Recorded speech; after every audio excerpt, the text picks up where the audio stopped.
Hello again, it's a very tired Joe Maguire, recovering from yesterday when I was in the same pub as I'm in today, the William Morris, which is a Wetherspoons in Hammersmith, and that's London, United Kingdom.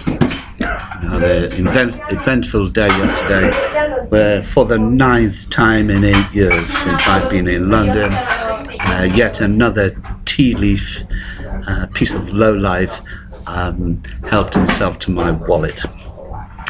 When I was at a rather low ebb, it always happens when you're at a low ebb, and I was stressed.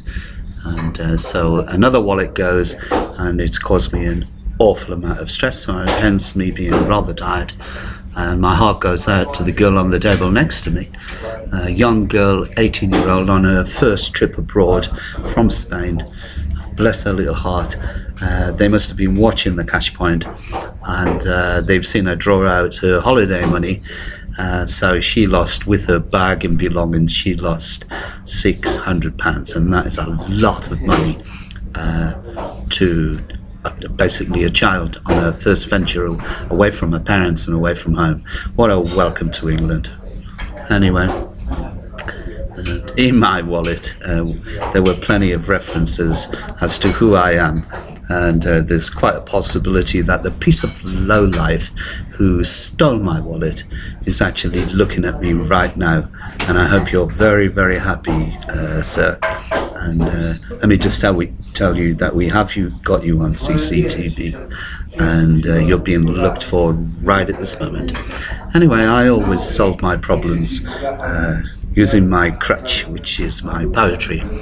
And so in the early hours of this morning, stressed or not, and slept for 48 hours now, I wrote this poem. And it's let's dedicate it to the it was actually two guys who in a team work, they're professionals. Let's dedicate it to the tea leaves, yeah? And it's called Will I Always Be the Whipping Boy? Don't let me put you off coming to this pub, because Wetherspoons pubs are brilliant, and they can't help it if they are targeted by such horrible lowlife. Anyway, here we go. Will I always be the whipping boy, especially for the dedicated to the lowlife. I hope you're watching. And if I catch you, you'll answer to me, believe me. It is with naive innocence that you sit with vacuous expressions as I desperately try to explain where everything went wrong and why my world is crumbling at its seams. And what makes things even worse is that I've seen the look on so many exhaustive occasions. Suddenly, I am transported into flight mode as I find myself in the middle of experiencing the mother of all nightmares.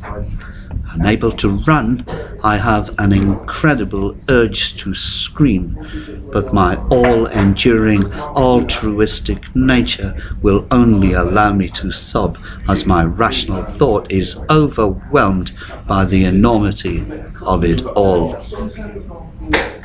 It's not the first time I have found myself to be lacking, nor the last time that I shall suffer at the hands of abuse. And I ask, am I always to be the whipping boy? As I beg for a miracle to come to my rescue, but there are no comic book heroes in this world of cruel reality. The world appears to be toppling all around me.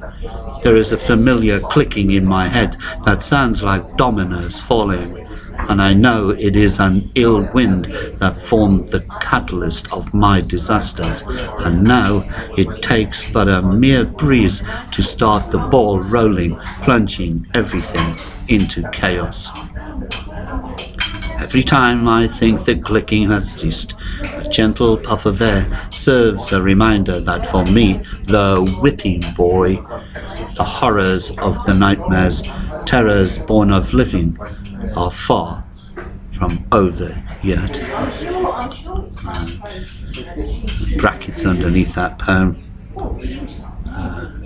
to mark the occasion of losing my 9th wallet to a London tea leaf in as many years. Let me tell you, mister, I'm looking for you, and when I find you, I will have retribution. I guarantee that to you. If you're watching this, I will have retribution. And we have your photo, believe me.